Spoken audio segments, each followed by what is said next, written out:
Nathan, do you want to start your questions first, or should I? Or should we start with introductions? Yeah. Let's say, what are we doing here?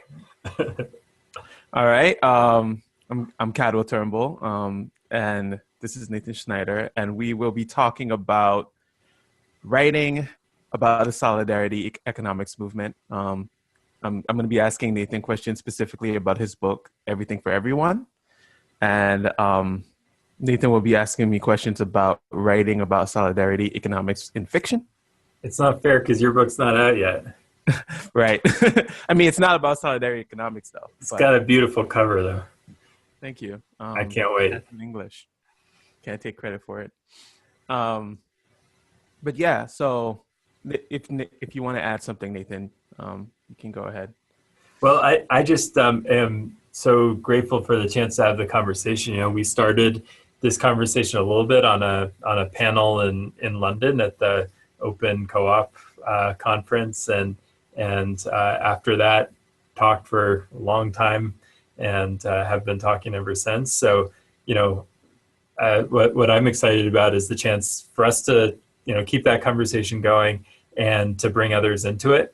And, you know, we're trying to not only, you know, gab at each other, but see if we can build something and strengthen a kind of infrastructure and literature for the intersection here of fiction and solidarity economy, you know, whatever name you want to put on it. So I'm really excited to hear what others bring into it. But I've got a question to start with you which I haven't asked you about, which is the world building process for you, right? The thing that I used to write fiction when I first decided, you know, as a teenager, like I want to write stuff. You know, I started with fiction because that's what like Ernest Hemingway wrote or whatever. But I always had so much trouble like making worlds up. I had so much, like the hardest thing for me was like coming up with names for characters. Like that to me felt like, it was like naming every time. It was like naming my high school band, which was like the hardest, most horrible process, you know, and you know, you could never commit to something because every commitment would mean, you know, you've kind of irrevocably created this living being. How do you go about that process of spinning worlds up? How does it begin for you? How do you know you're ready to go? All right. What you just said had me thinking about a few things, actually. I started out writing essays in high school and moved towards fiction. So it seems like we had the opposite trajectory there. I mean, I don't write much essays anymore, but I'd like to write some more in the future. The question of naming characters is something that comes up for me all the time. And I tend to borrow from people that I know until I come up with a better name, which sometimes bites me because I never change the name because I end up liking the name. And at least one time it's gotten me in trouble where someone reached out and they were like, is this character based off of me? Because the person was a bit of a hard ass, and that professor was particularly hard on me in college in a good way. And I was like, no, it was purely by accident that I did that, but it happens to me a lot. So the naming thing is a problem I think a lot of writers have. In terms of world building, I think I start out with the idea that I want to talk about, and then I think about what characters would get that idea across best. So I think I have this process where I go big and then go small. So I first start thinking about, well, what do I want to do? And so with the story, the Verge story, Monsters Come Howling in their season, I knew I wanted to do something about the Solidarity Commonwealth set in the Virgin Islands. And I knew specifically that I wanted it to deal with hurricane relief and disaster preparedness. But I didn't know anything beyond that. So I immediately started thinking about, well, what are the characters in this story and what do I want them to be like? And from there, I think once you start thinking about people, it tends to anchor your world building. You start branching out from that logical center. Um, I have a character, in the protagonist, the journalist of the story, Terry, and she's coming back home after being away for a long time, because of a traumatic experience she had during the last hurricane she'd experienced, which was Hurricane Irma. And I thought that that was a really good lens to get into some of the world building, because the world that she came from, or the St. Thomas that she came from, is radically different than the one that they built since. And it was fun for me to think about what those differences might be. And I don't get into as much detail as I would want to in it, but it's definitely something that I think is rooted in character. I hope that answers your question. So the idea, and then the character, and then everything unfolds from, in a sense, like your relationship with that character.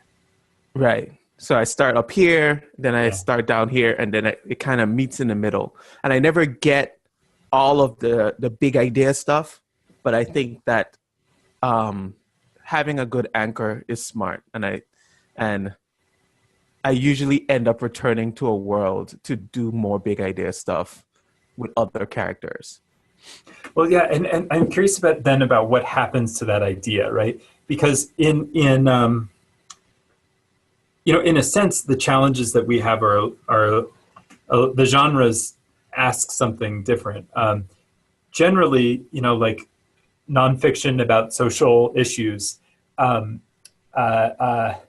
expects you to have a point and a conclusion and a clear answer, right? I mean, one thing that's been striking to me is like some readers of my recent book, Everything for Everyone, seem to like read in clear answers, even when I don't feel like I'm actually making them.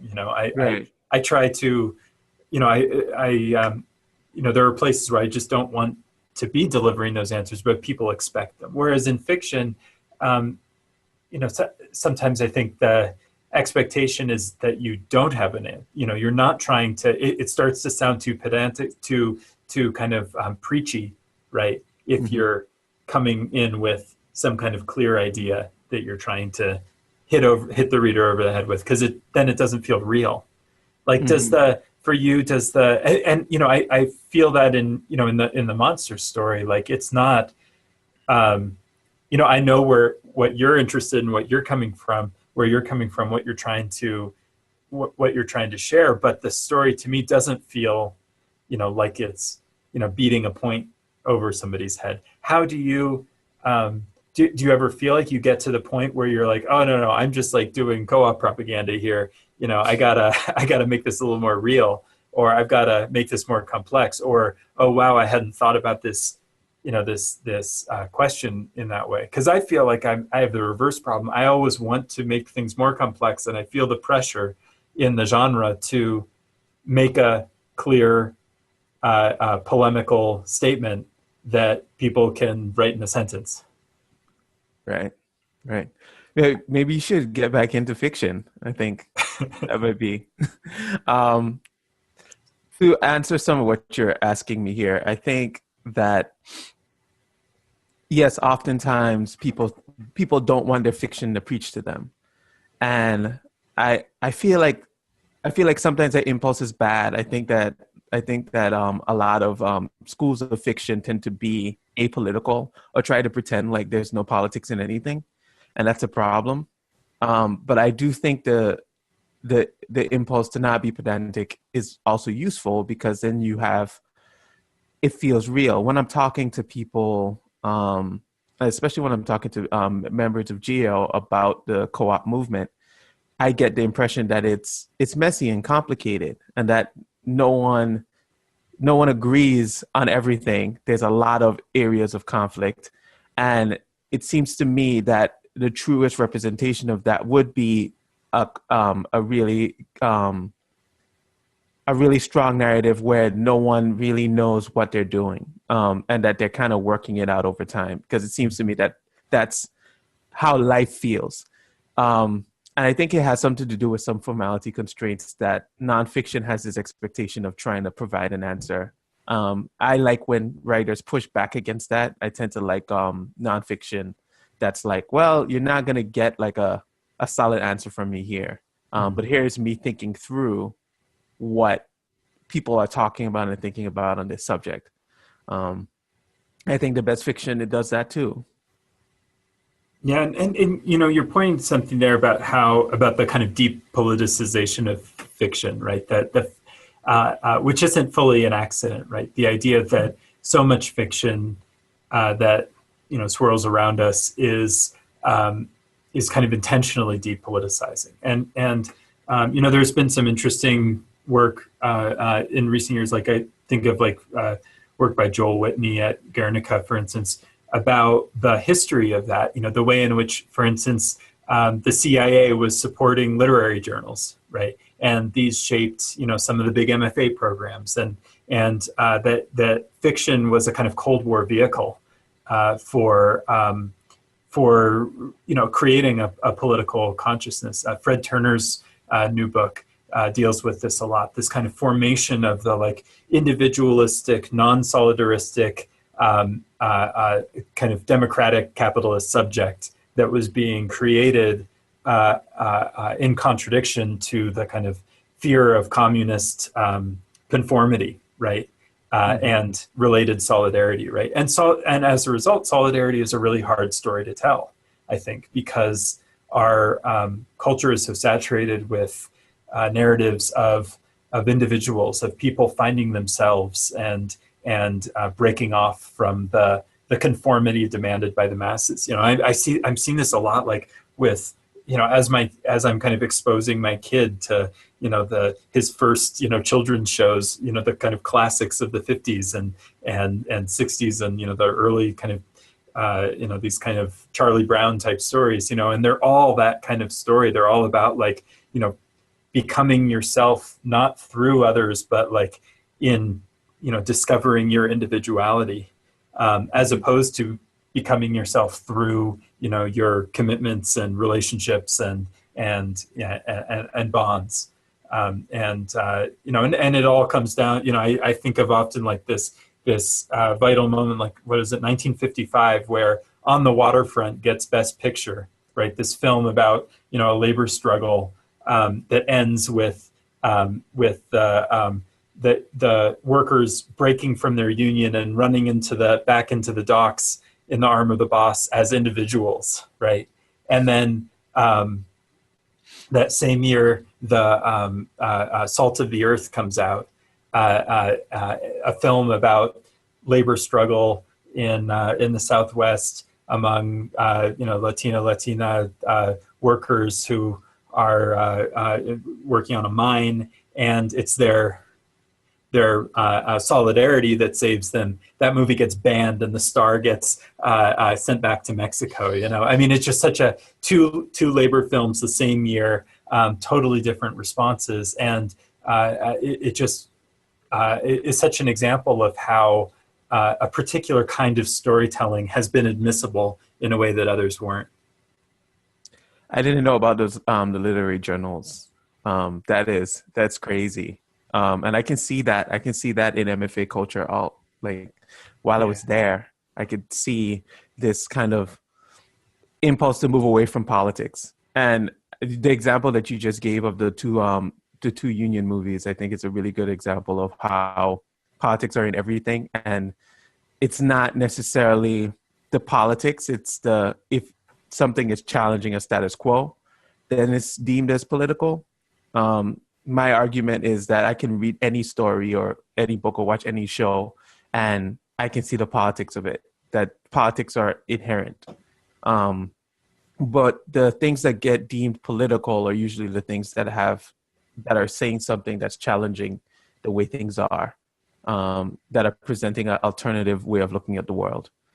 I kind of want to ask you a question.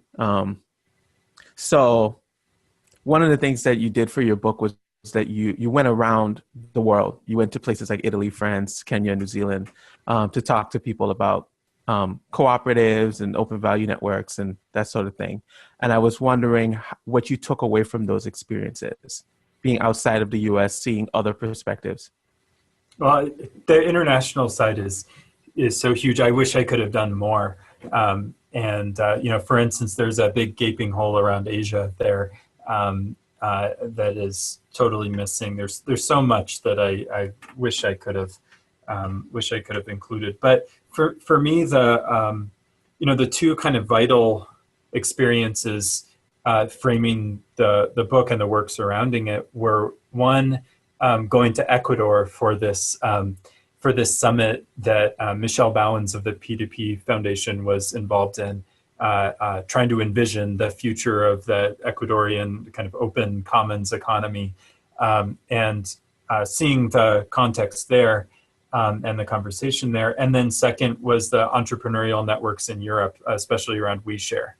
And this was so valuable because I had just, my previous book was about Occupy Wall Street, right? I had been like deeply embedded in, the protest culture in the United States. And, it was very kind of anti-business, anti-entrepreneurial. And then meanwhile, this sharing economy culture was coming up that out of Silicon Valley that was kind of co-opting some of this language, but in a very, very corporate, very investor-driven guise. There was just no kind of point of meeting. And if there was, people were kind of hiding it. And what I appreciated about, encountering the Europeans and the Ecuadorian efforts and then gradually more as I traveled further was, I just saw and got to know people kind of working in the middle there, recognizing that there can be, a space between doing business and having deeply rooted social commitments that I think I find harder to access in the U.S. I think still it's kind of either or. We've kind of chosen one or the other, maybe because there's so much venture capital, especially just in the tech sector. It's just so cheap to get all this, to just buy into that entrepreneurial investor mindset and totally dispense with the concerns of the social movements, that there's just no meeting. Whereas in Europe, there's a little less of that kind of oversaturation with capital. There's a more diverse funding spread. People are able to get funding from governments for startups, for instance. And so since you're able to do that there, there's more of an incentive for a startup to say, hey, we're really putting our social value first, because that's something that, government funders are going to appreciate. So just getting out of this kind of echo chamber of this country enabled me to start to notice and recognize opportunities for a different kind of tech economy that wasn't just like the Silicon Valley model, wasn't just the, all or nothing resistance to it, but was something that integrated a different set of values. Right. I feel like I must ask you about your writings on democratizing platforms. You've written for a few, you've written a few media articles about, and in the book as well, democratizing things like Facebook and Twitter. And I wonder, what value do you think that will give to its users? And also, what do you think platform cooperatives have to offer to the cooperative movement as a whole? Yeah, I'm always kind of changing my views on this stuff, and especially the kind of the rhetorical challenge of like platform cooperativism. What does that mean? Is platform cooperativism a thing, right? Or is it is it something that has a particular definition, and you can decide what is a platform cooperative and what isn't? This was a question I had to ask when I was building the Internet of Ownership directory of platform co-ops. What counts? And people would, push back. No, this counts. No, this counts. No, this counts. I had to come up with some sort of definition that made sense to me. And increasingly, I've come to feel like this is really more of a brand, right? This is a call and this is a label that has enabled, some segments of a new generation to come into the cooperative economy, cooperative movement, which otherwise can be kind of inhospitable, right? And a lot of cooperatives are quite conservative, quite, kind of focused on what they do, and they're not looking to draw, new and challenging energy into their rooms. They, want to keep things steady so that nothing gets messed up. And so this label kind of became something that people could rally around and join the cooperative movement. And it's been interesting to see gradually how, like, the NCBA in the US, the National Cooperative Business Association, then the International Cooperative Alliance internationally have kind of gradually embraced this label and kind of claimed it in a certain way and said, yes, we affirm this as part of what we're doing, but that took some time and it allowed people to create a distinct culture.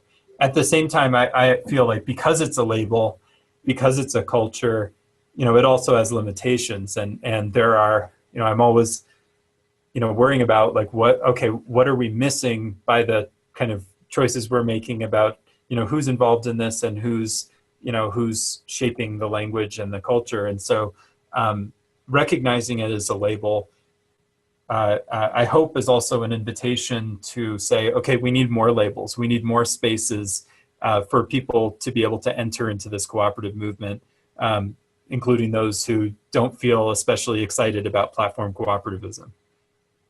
Great. If you don't mind, could you give like a brief definition of platform co-ops for well, I just said I'm done with definitions, but I mean, the way I defined it for the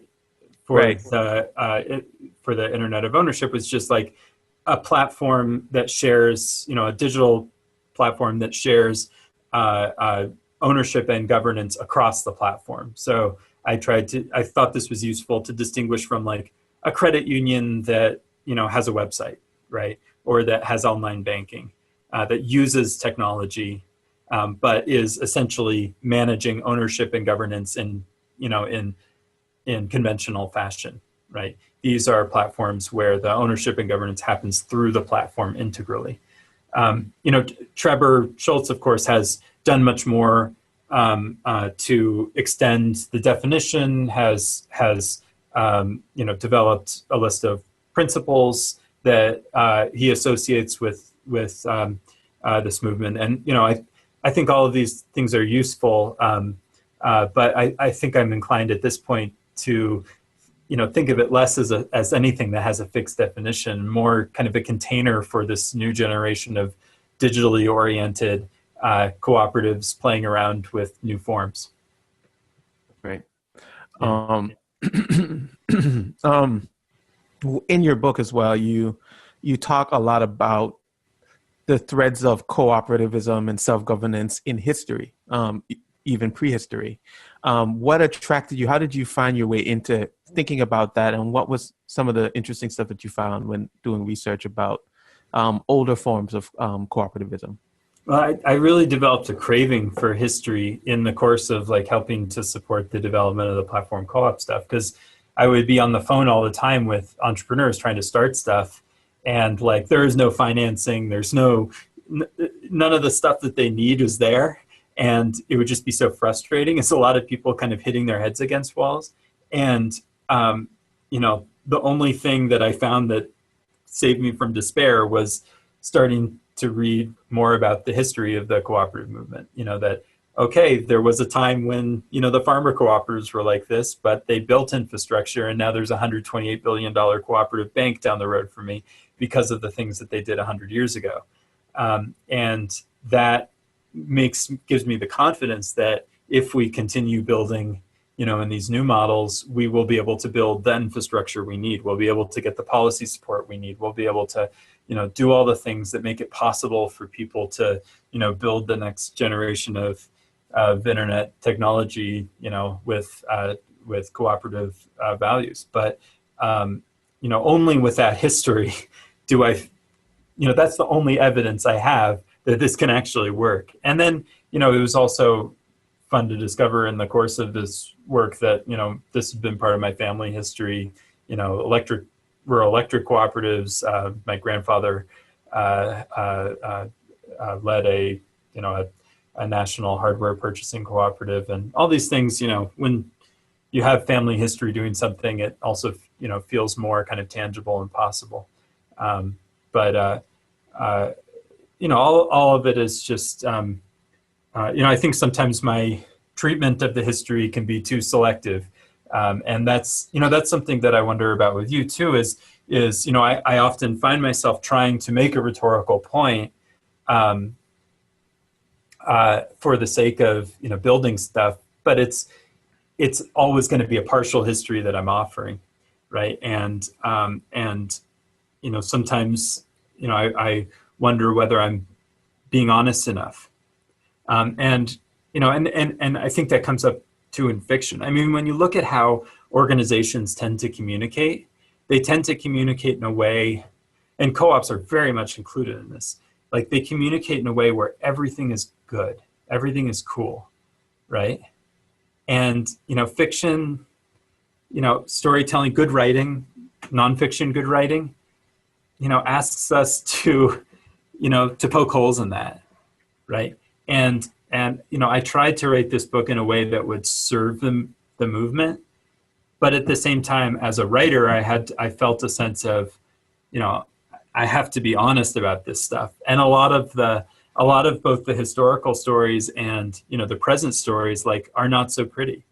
They don't come out great in the end for the eternal victory of the cooperative movement. And it's forced me to ask the question, who am I really accountable to here? When creating something like this, where is my ultimate accountability? Is it to, the cooperatives existing now that I'm writing about? Is it to, the book reading public? Is it to, my academic context? How do you answer that question? When you're having to make a hard decision about how a story is going to go, about what you're revealing, who do you feel accountable to? That is a really good question. There's part of me, I kind of feel like I'm not accountable enough, and I think that is true. Specifically, I mean, generally speaking, of all media, I don't think that there's enough accountability in media and how it represents things, and I think has a lot to do with a lack of partnership. So. I mean, we see this in, I don't know, like in science fiction, when people get the science wrong and people get really upset about it, or people misrepresent social dynamics in certain fiction to create a version of the world that functions a lot better than our world actually functions, the way that a lot of fiction will erase identities or marginalize certain people. And that there's no way unless those people make their own stuff, which is the call that people have. There's no way of answering that or coming up with a response. And so I feel sometimes that there needs to be more accountability. But when I'm thinking about to who, I mean, that's a hard question because there's so much disagreement. I think I'm lucky to be a part of Geo, because when I'm listening to everyone talk, all the folks talk about co-ops, it's filled with critique. It's talking about the conflicts, and I feel like oftentimes I see glossy representation of things that I feel I learn nothing from because it's so glossy. It's like I can't see the edges of it. I can't see the places in which these things don't work or that there is struggle. And I think it's more informative when you see things not working or see people managing conflict. And oftentimes that works against our impulse to present a nice picture. I think this is also true in writing. But what I love about fiction, and one of the reasons why I keep banging this drum specifically about the need for like cooperative fiction, is that in fiction, there's an ingrained convention of finding a conflict, like the story's centered around conflict. And I think once you're already thinking about, well, what are the conflicts here? It forces you to start thinking about not the glossy picture, but the complicated one. And it gives you an opportunity to work through that in the work. And that I think in the long run, that kind of work presents something that people that are outside of the co-op movement can grab onto, that they can feel like this is real. I've had conversations I mean, as recently as yesterday, about how um, people in the co-op movement will talk about co-ops and be like, well, yeah, they exist. One's right there. I know the name of it. I can give you the number. Um, and people are like, no, but I don't think it's practical. Um, and I think that that response, that the question of practicality has a lot to do with the fact that when we talk about co-ops, we're not talking about the nitty gritty, I guess, the ways that it works through hard work. Mm-hmm. That we don't present that image, and so people have a hard time reconciling that with the world that they live in. They're like, well, I don't see how that could work. It's like, well, it doesn't work sometimes, or it works through hard. It takes a lot of effort to make it work, and that if we saw that, if there was something in our media that was showing us that, I think there would be a lot more people into co-ops. So there'd be a lot more people bringing their attention and their ideas to the cooperative movement. And so I'm kind of rambling at this point, but Yeah, I get no, but really it's, passionate about it. I think it's, yeah. If I could jump in here, I've got a question that is kind of directly relevant to what Cadwell was just saying. It's from Emmy in the chat here. She says, Cadwell, I'm thinking about what Nathan mentioned about many of us being cultured to expect the individualistic narrative. How are you addressing the solidariness in your storytelling? What part of solidarity do you find most interesting? That's a really good question. Yeah, I think that we can open up for questions. We're like halfway through already. So anyone that has other questions, please feel free to ask. I'm working on a novel right now. It's a part of a series that has solidarity in it, solidarity economics in it, co-ops, and the short story that I did for the Verge, Monsters Come Howling in our season, that also features solidarity networks, though a lot of that stuff is in the periphery of the story. I find what I really want to do when I'm writing about this stuff is should be in the room where it's happening. And I think that a part of my research process right now is trying to talk to co-ops and trying to figure out ways that I can like kind of shadow the democracy at work stuff. And I think that that's the stuff that that I find fascinating. I don't want to just say, oh, there's a co-op there. I want characters that you already know and love, or that you already care about, to go to work, and they work at a co-op, and that you already know them outside of their co-op context. So when they go into the co-op and they bring up some of the stuff from their lives or from their experiences, you can identify with that. I think that that's way more compelling than just referencing it or just mentioning it as a throwaway line. I'm really interested in how they're negotiating themselves in that cooperative space. I think the flip side too, it's not exactly a question, but I've been wanting to do more cooperative work with other writers, like working on things as a group. And I think that that's another way to bring in the cooperative aspect of work. And I think if you're working with another person or working with a few other people, you get to have conversations that push the work further. And I didn't talk about this earlier when Nathan was talking about MFA programs, but I tend to see this kind of solitary writer culture. And it's really hard to get writers out of the culture of they must do things on their own or else they're not a genius. Like they must prove how smart they are because they did all of the art by themselves. And so those two things, I think, like make me it pushes me. It makes me want to do more and more of this, is being able to show how it's operating in space, like the actual day-to-day moments of cooperative practice, and also the opportunities to bring other people together to work on that kind of work. Yeah, that's my answer.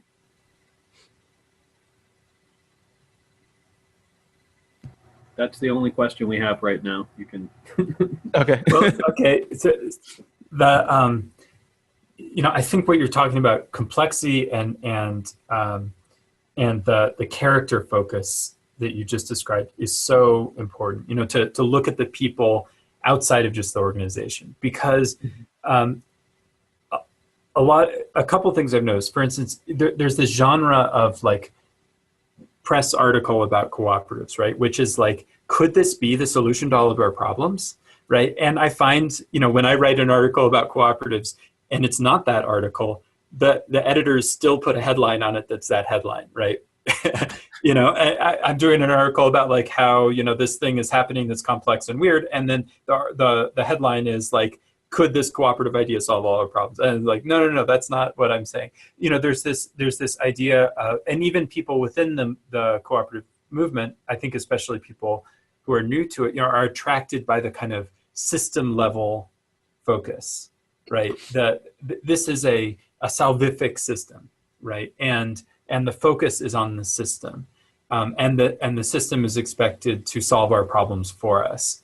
When actually, I think the power of cooperatives and similar kinds of economies is it's a framework for us to solve our own problems. The hard work is is after you get there. It's not getting the system in place and then the system takes care of everything. The hard work is what follows it. And I often find, again, like one of the challenges working with people just coming into this stuff, as I had to do with myself, was inoculate against the utopianism, the idea that once you slap a cooperative label on this thing, your problems are solved, right? And I've seen a lot of people burn out because they saw something go wrong in a cooperative, right? That's the worst thing we can have happen.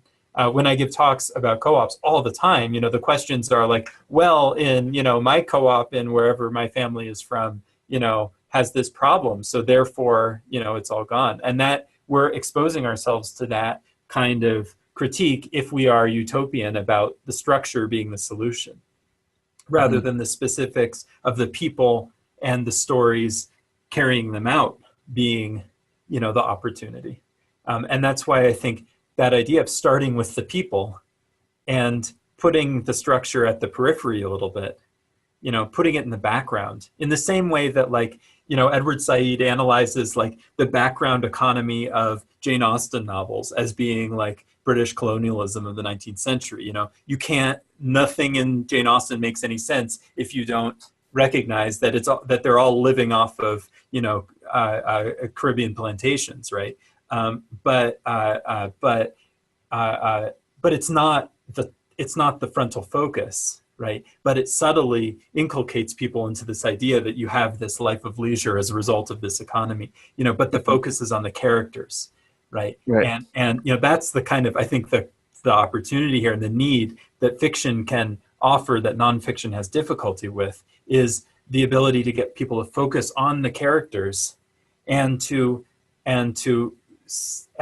put the structures a little bit aside, let the structures inform, the characters. But what we need as people are to fill the roles of characters, not to identify overmuch with some new system. Right. I've been working on this this book. It's an urban fantasy. There's a bunch of like monsters, werewolves, and vampires, and all kinds of weird stuff in it.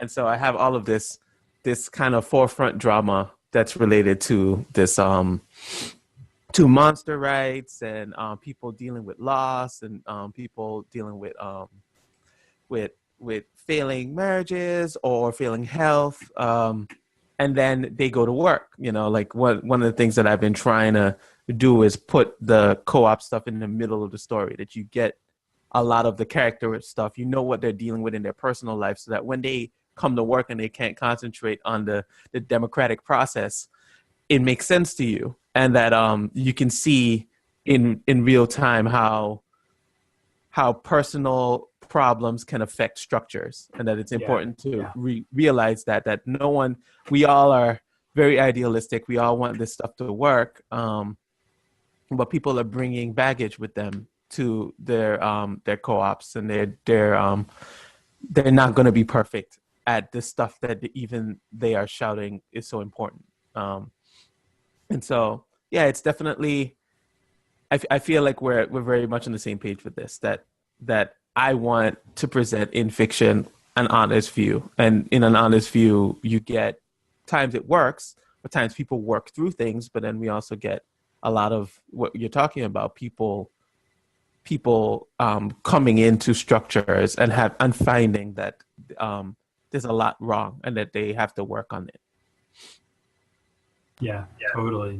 So do others want to jump in? We don't just need to take questions. I'd love to hear other voices. What's coming up for you? Well, it looks like whether you want questions or not, we have a couple from Michael and Ajwa. Michael, do you feel like you want to ask your question? I'll unmute you. Sure. Thank you. Hi. Thank you all, both of you, a lot. I've been part of an intentional community for 40 years. And that's what the context my question comes in is, and it's, people have real difficulty talking about what's really going on in the group with the people that they actually live in and that they work with. And it's a very serious problem, because if you can't talk about the problems, that's going to destroy the cooperation. The structure isn't going to do you any good if you can't really work through this stuff. And we all, and as Cadwell said, we all come in with baggage. The question is how do we deal with that baggage? Because if I can't talk to you about what's bothering me, because I might piss you off or I might piss somebody else off, how do we get through this stuff? How do we really, and then how do you deal with that in fiction? Not just that they come in with personal problems from the outside life, but face to face, right there, when the rubber hits the road. So my question is, how do y'all deal with that dynamic, that central dynamic in your writing? Check.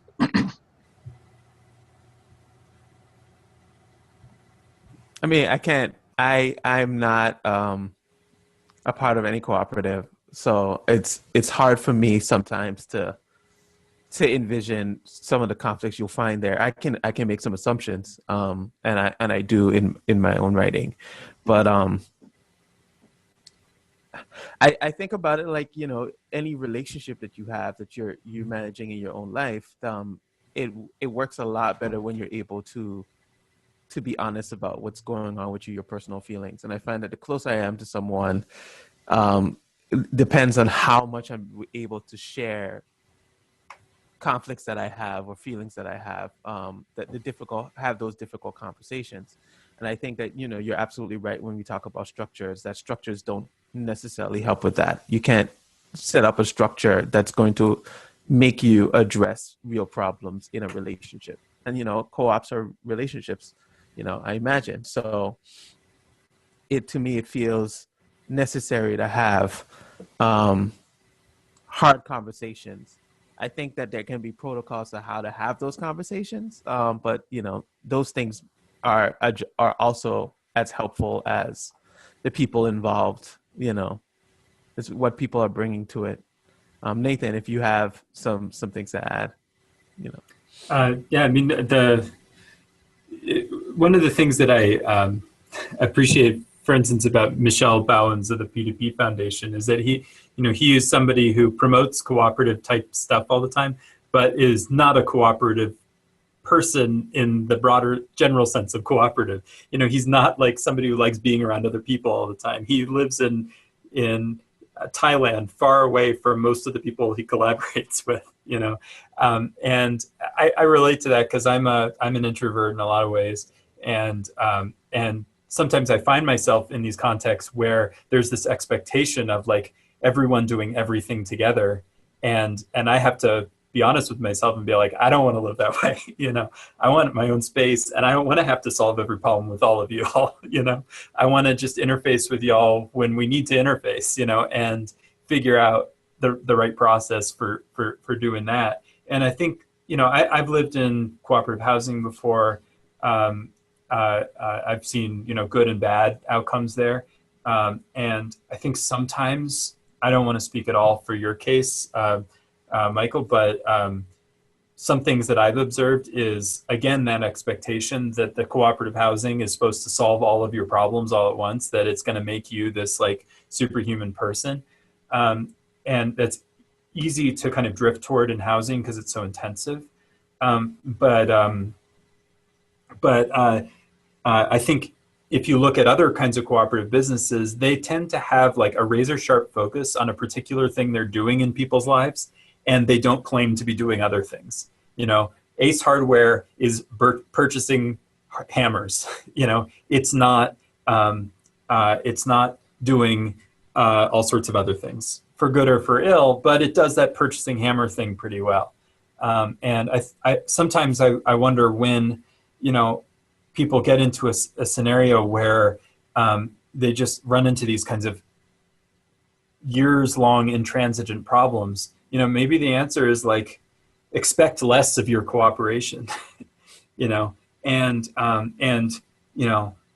reconsider what is this arrangement really supposed to achieve, and what are we going to ask for elsewhere. Same in marriage. I find I think one of the things that I am grateful for in my marriage is my wife and I are very explicit about the fact that we're not everything to each other, in the sense that we are absolutely like in the marriage to the extent in the certain set of duties that are associated with marriage, and we love each other through that, but we recognize that we need other people in our lives, and we recognize that we need things outside of that relationship.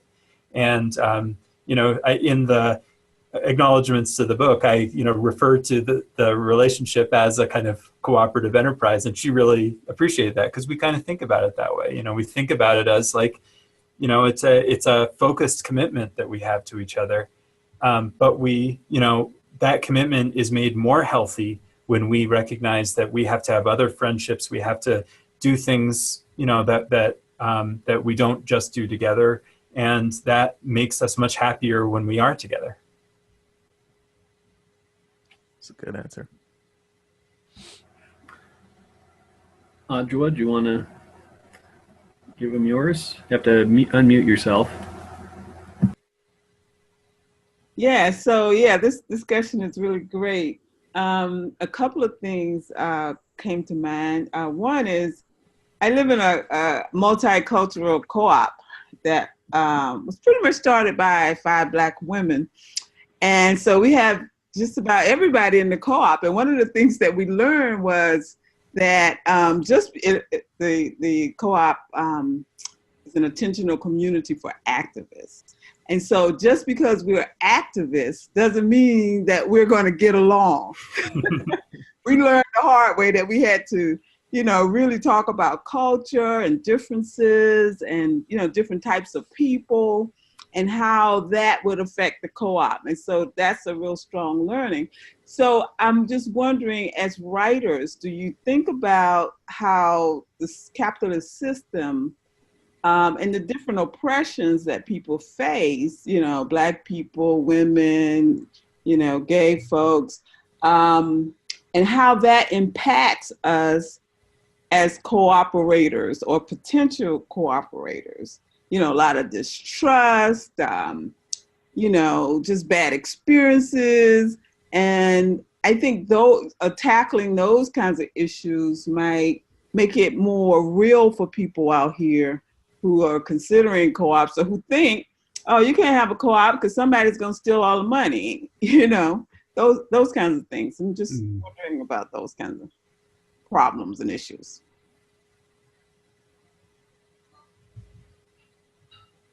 Any response, guys? Yeah.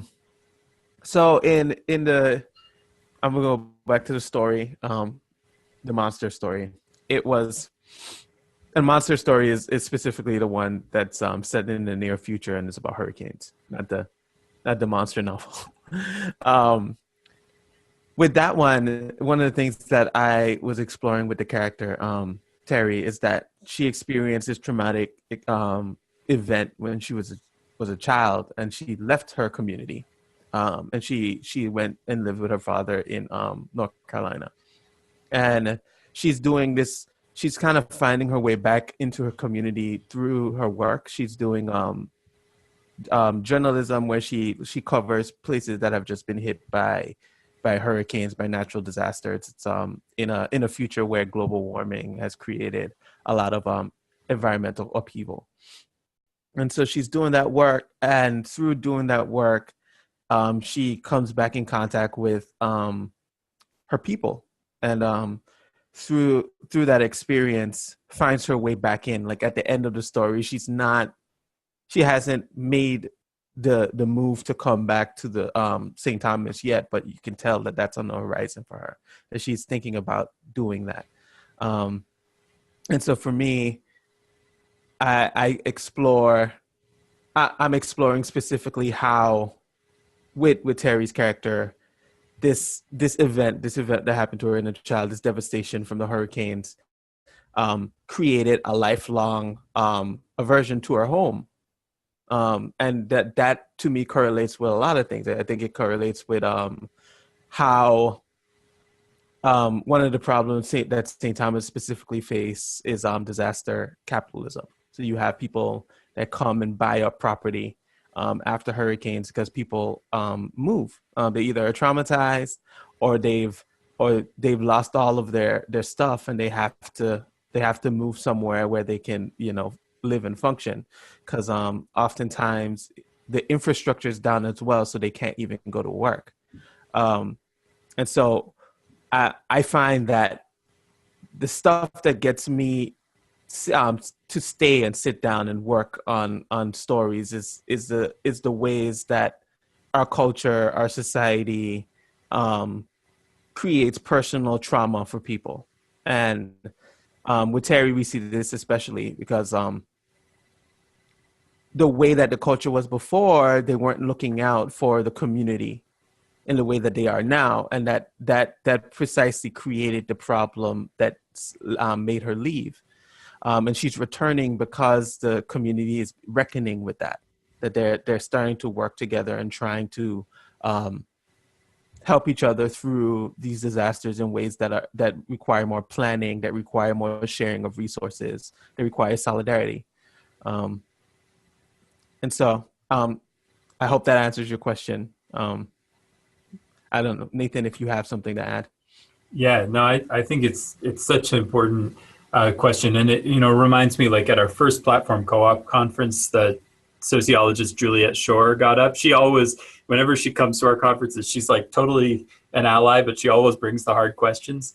And that the data that she brought for that one was she'd been doing research, a multi-year project on the sharing economy, and she'd been comparing for-profit and non-profit, not really cooperative firms. Later, she did a study on Stocksy and got more into the co-op stuff. But in her comparison between the for-profit, Uber, Lyft, TaskRabbit, and non-profit, she found less diversity in the non-profit, more homogeneity, and she, issued a warning, basically like, I know you all think this cooperative thing is good, and I agree, I'm all for it, but you got to, not only, are you going to have challenges with, the diversity of our society, the embedded injustices and marginalizations and traumas, but it might actually be harder for you to solve than purely economic structures, right?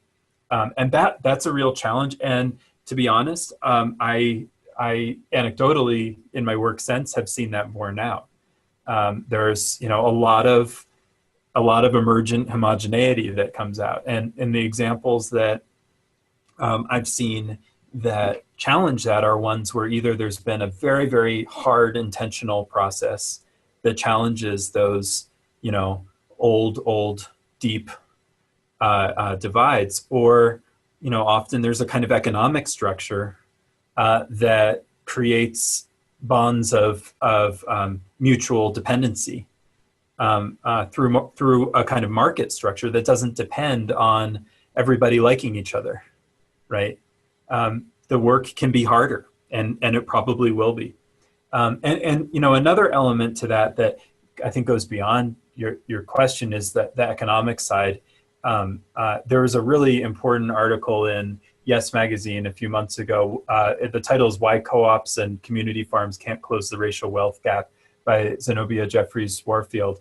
And this is just such an important analog to that critique of Juliet Shores on the economic side, which is saying, look, if our co-ops are built by our communities with our communities' resources, and some communities have more resources than others because of historical injustice and redlining and long trajectories of disenfranchisement, co-ops aren't going to solve that.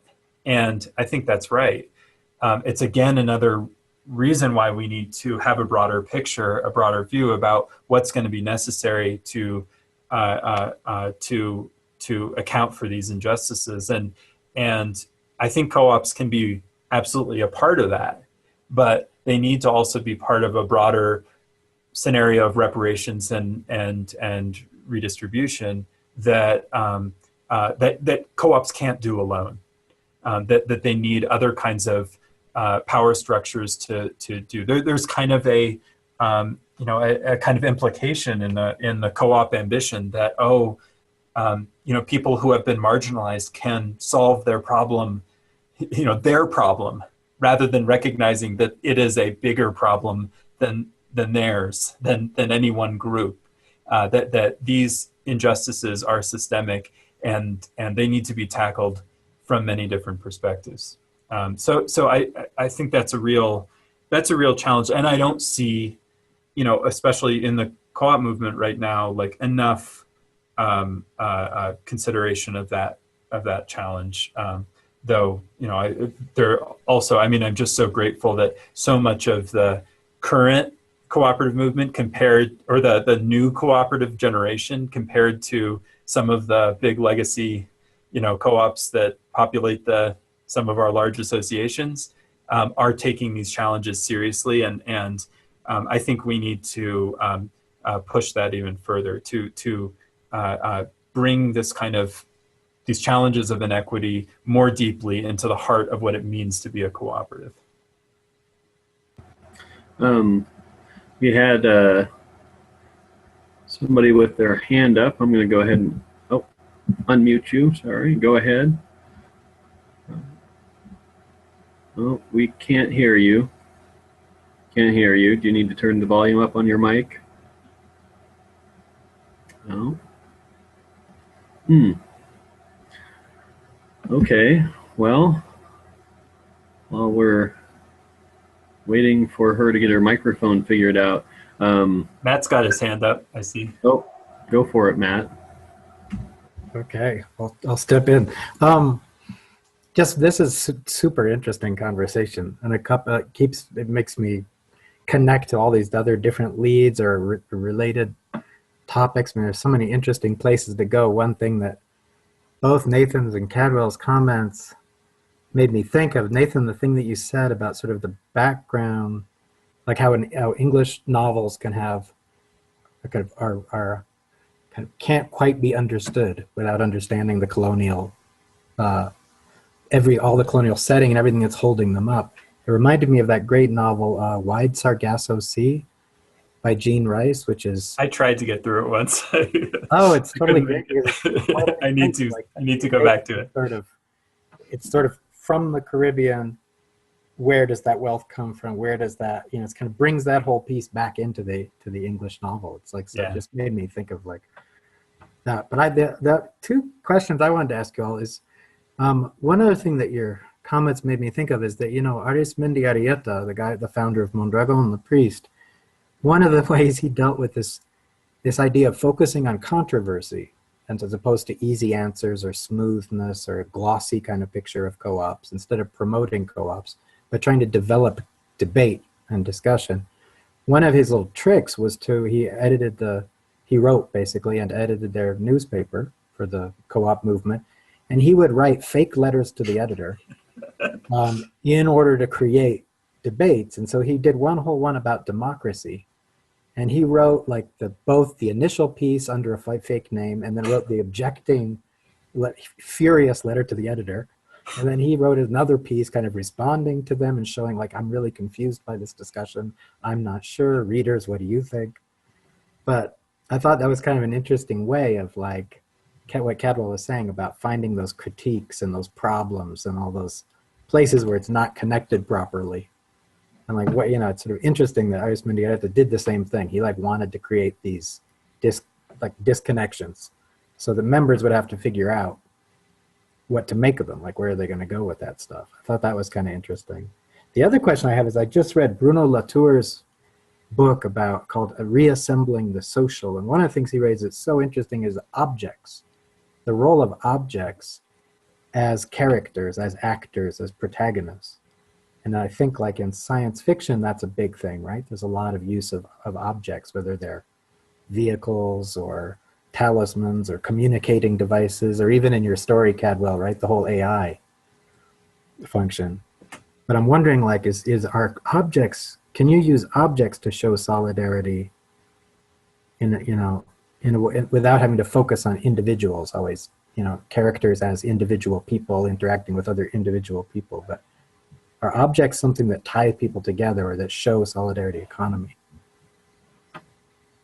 Sort of a vague question. I apologize. That's awesome. No, it's okay. It's okay. No, this is great. I mean, you mentioned Common and Common, the AI in the story, and it was kind of an idea of bringing in an object that represented solidarity. So they used Common specifically for figuring out where resources are, taking stock of resources, but also as a hurricane is happening, because it's like a decentralized network, they share updates about infrastructure. So what's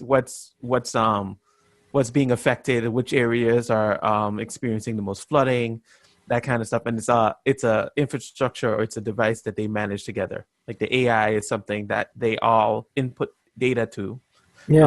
Ask specific questions in each household, like, how are you doing? I don't write this in the story, but like, what's wrong?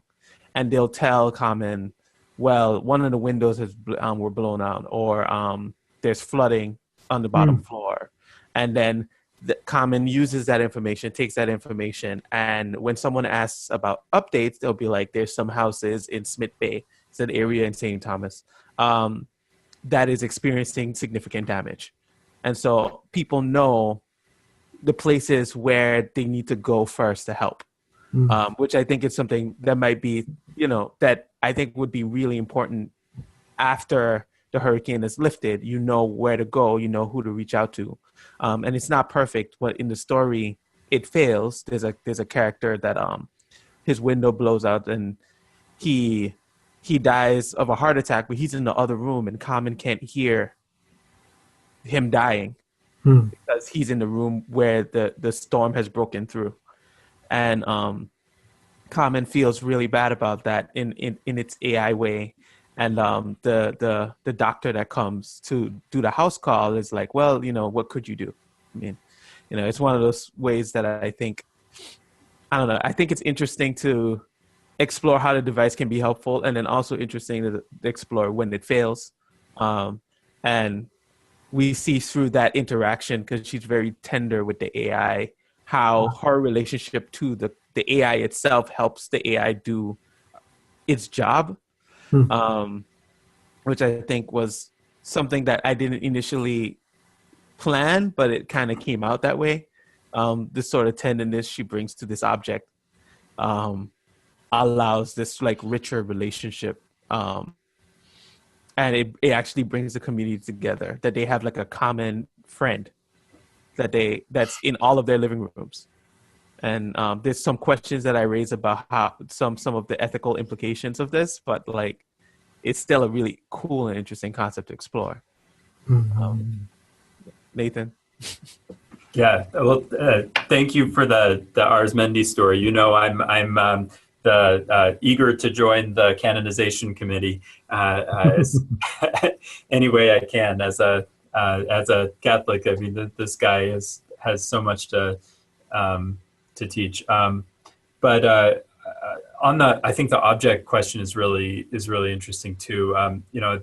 I've been getting into Latour a little bit on the actor network theory kind of framework, and it's making me rethink some things. Like in the book, in one point, I very briefly kind of poke fun at a platform co-op that identifies the Earth as a stakeholder in its multi-stakeholder cooperative, right? And I kind of point to it as an example of like the kind of extremes that some of the new models are going to, right? But at the same time, like that's entirely reasonable, right? And the cooperative movement has been developed on the basis of an industrial model, akin to out of a time such as when William James could talk about a war on nature as being a good thing, because nature was just seen as kind of infinite and abundant, right?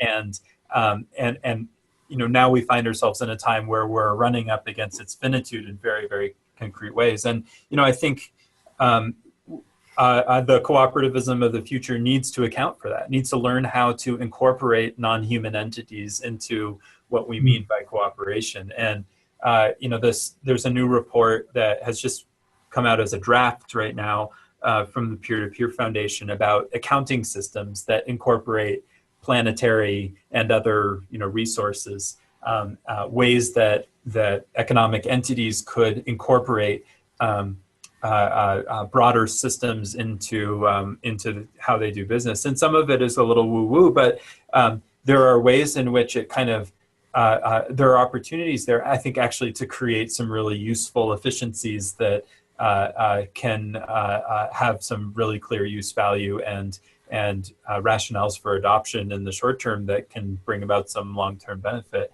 And I think this is an opportunity for this movement to be at the forefront of figuring out how to recognize the very, very important non-human entities around us in the businesses and the economies we're creating. We have a comment here from the woman who was trying to speak earlier and couldn't get that figured out. So she writes, my comment is about exploring more in fiction and in research the livelihood question. How do people make a living economically, and how do conflicts over that both divide and yet bind people? I'm really interested in the comment Nathan made about the economic bonds mitigating some of the more personal hostilities. I would love to read more nuanced fiction and research about that. Cory Doctorow's novel Walk Away makes a start on that. I know you have to get going here, Nathan, so maybe you can give your response, and if you need to go, you can do that, and the rest of us will keep talking. Well, I think one of the things that the cooperative movement has often been this crucial laboratory in moments where the social contract is shifting. It was the laboratory for building, the insurance industry. Unfortunately, it no longer controls that industry, but became a means for people to imagine what it looks like to have a social safety net. And, I think this movement is also in certain corners, and many of the things represented by people here, really playing that role again. The Catalan Integral Cooperative that I describe in the book has some really interesting strategies for detaching people from dependency on jobs, for instance. For imagining. I asked them at one point, like, we were just talking about Mondragon.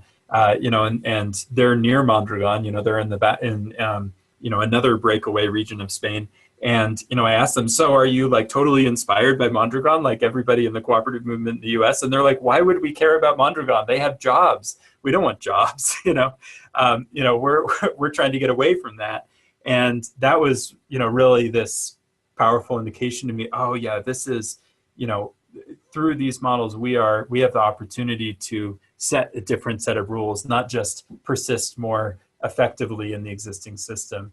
Of course, that's hard work, but but I think the kind of imagination that they're taking, the combination that they're working with of trying to have a utopian vision, but carry it out very, very practically and meaningfully in day-to-day life is the challenge, the compromise, the gray area that this movement is really like so powerfully well suited to enter.